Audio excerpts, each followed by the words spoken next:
পৃথিবীর সিনেমার ইতিহাসে কিছু সিনেমা আছে যেগুলো রিলিজের আগে থেকেই খবর হয়ে যায়, কারণ সেগুলো সমাজ যেটা দেখাতে ভয় পায় সেটাই ক্যামেরার সামনে নিয়ে আসে। আজকে কথা বলবো 4টা সিনেমা নিয়ে, যেগুলোকে নোংরা এবং অশ্লীল বলে ব্যান করা হয়েছিল, কিন্তু সময়ের সাথে সাথে এগুলোই সিনেমার ভাষা বদলে দিয়েছে। গল্প শুরু করি 1972 সাল থেকে। বান্দানু বার্থোলুচি বানালেন লাস্ট ট্যাঙ্গো ইন প্যারিস।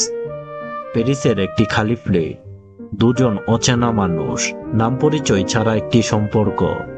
সিনেমাটার পাওয়ার ছিল তার কাঁচা ইমোশনে।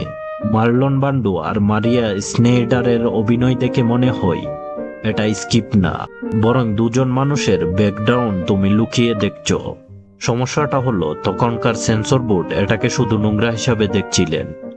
ইতালিতে কোর্ট কেস উঠল, সব কপি ধ্বংস করার অর্ডার দিল, অথচ আজকের ফিল্ম স্কুলে এটা পড়ানো হয় কিভাবে সিনেমা দিয়ে মানুষের একাকিত্ব আর পাওয়ারের খেলা দেখানো যায়।